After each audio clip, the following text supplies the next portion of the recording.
warahmatullahi wabarakatuh. Perkenalkan, nama saya Benaya Ustaz Razan Putra Marwan dengan nomor induk mahasiswa 202110325257. Perkenalkan, nama saya Raffi Alibolia dengan nomor induk 202110325251. Perkenalkan, nama saya Bagus Indrianto dengan nomor NPM 2021 10325253. Perkenalkan, nama saya Alfito Dwi Setio dengan nomor induk mahasiswa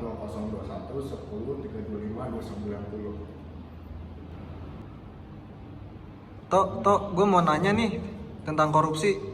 Apa tuh? Jadi pertanyaannya itu, bagaimana perusahaan memastikan bahwa kepemimpinan tingkat atas tetap terlibat dalam upaya anti korupsi? Ini bagus banget pertanyaannya. Ini disclaimer dulu ya, ini opini gue pribadi. Menurut gue tuh untuk mencegah sebuah tindakan korupsi itu banyak aspek yang bisa mencegah tindakan anti korupsi ini. Tentunya dimulai dari bawahan hingga atasan. Nah, atasan yang dimaksud ini itu bisa berupa jabatan seperti direktur utama, terus komisaris, bisa manajer setiap divisi masing-masing. Nah, tentunya dalam sebuah organisasi ini kita harus menerapkan sebuah komitmen. Nah, komitmen ini sangat penting di dalam sebuah organisasi yang dimana harus diterapkan dari bawahan hingga atasan atau puncak manajemennya ya. Nah, untuk itu pihak manajemen sering membuat pertemuan untuk membahas isu-isu anti korupsi ini, yang dimana pihak manajer ini sering mengadakan pelatihan khusus dari bawahan ini, dikasih pengetahuan biar karyawan ini semua mendapatkan improve atau untuk meningkatkan value dari skill dirinya untuk menambah pengetahuannya. Yang dimana pasti kan contohnya ya, jika seorang mempunyai value yang tinggi pasti tidak mungkin bertindak korupsi dong pastinya ya kan. Nah, pasti bakal mikir, oh iya gue punya jabatan nih yang penting yang sudah saya bangun susah payah dari awal merintis hingga sampai puncak ya kan, pasti tidak ingin mau menghancurkan jabatan itu dengan korupsi ya kan. Makanya kalau punya value yang tinggi pasti mempunyai skill juga, jadi bisa berpikir, oh saya bisa mendapatkan uang dari itu, tidak dari korupsi aja gitu. Oke, Vito. Opini pribadi. Oke, Vito. Terima kasih atas jawabannya. Siap. Benaya, mau nanya dong Oke, boleh. Mau nanya apa? tentang anti korupsi nih. Oh, boleh. Silakan. Apa pertanyaannya? Jadi, bagaimana perusahaan mendorong karyawan untuk melaporkan tindakan korupsi tanpa takut mendapatkan sanksi? Oke, baik. Pertanyaan yang bagus. Jadi, kami memiliki saluran pelaporan anonim dan mempromosikan budaya terbuka atas karyawan kami. Karyawan kami dilindungi secara hukum jika mereka melaporkan tindakan korupsi dengan etikat baik. Jadi gini, ibarat kayak ada salah satu kegiatan korupsi di perusahaan kita dan ada salah satu karyawan yang berani ingin menyampaikan tindakan hal tersebut kepada kita lindungin karyawan itu. Jadi ibarat kayak lu ngelapor, gue lindungin. Jadi aman lah pokoknya dari yang tindakan-tindakan atasan yang korupsi itu yang negatif ke karyawan kita. Jadi karyawan kita dilindungin banget lah pokoknya kalau misal ngelaporin hal-hal kegiatan tentang korupsi ini. Gimana? Oke, siap. Terima kasih jawabannya, Benaya. Baik, sama-sama. Bagus. Saya mau nanya dong. Iya, mau nanya apa? Silakan. Bagaimana perusahaan Anda mengukur keberhasilan program anti korupsi dan beradaptasi dengan perubahan dalam ancaman korupsi? Jadi kami memiliki indikator kinerja khusus dan mengadakan acara internal secara berkala untuk mengevaluasi efektivitas kinerja program anti korupsi kami.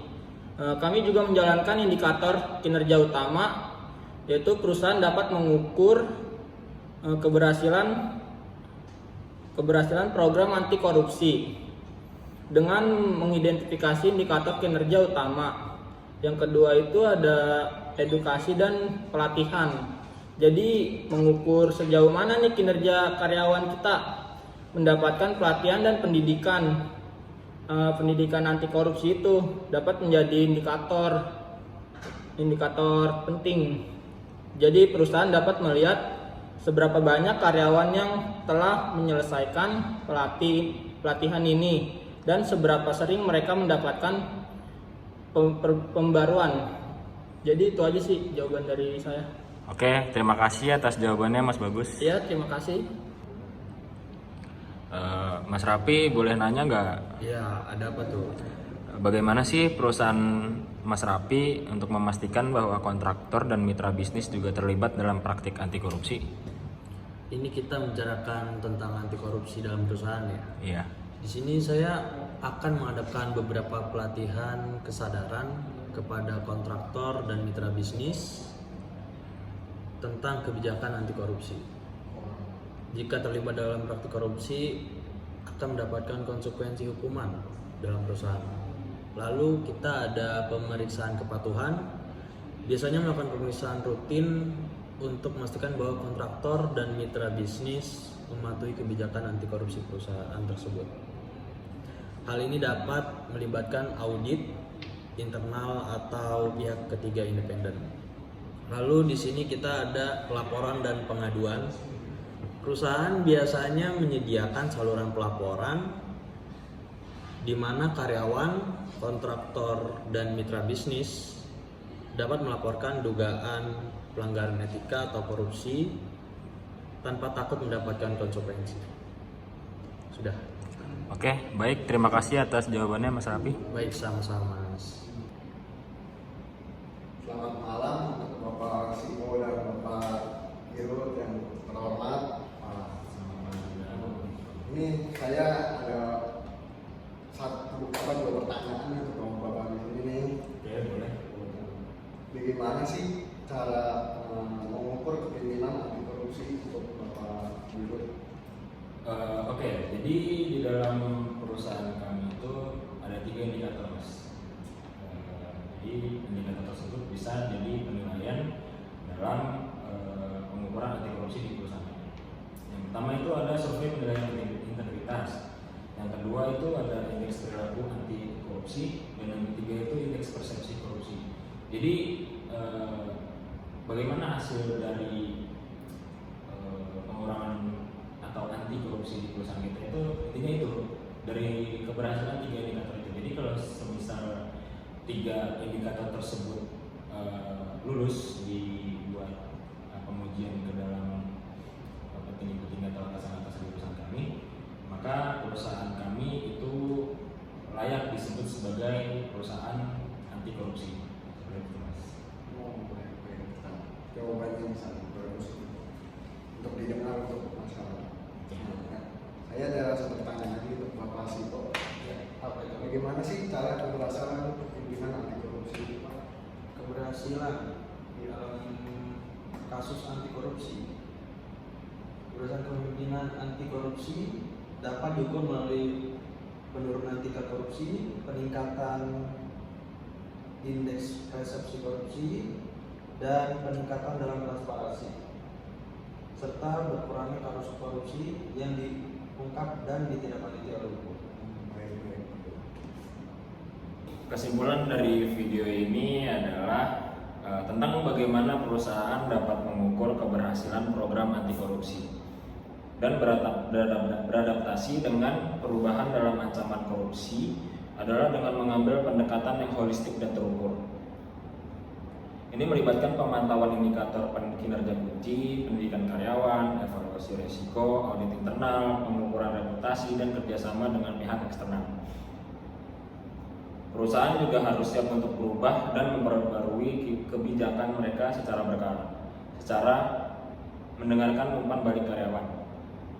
Keberlanjutan program anti korupsi juga penting agar upaya ini terintegrasi dalam budaya perusahaan. Dengan pendekatan ini, perusahaan dapat lebih efektif dalam melawan korupsi dan mengukur dampak positif dari program anti korupsi mereka. Baik, itu adalah kesimpulan dari video kami. Jika ada saran dan masukan boleh dimasukkan di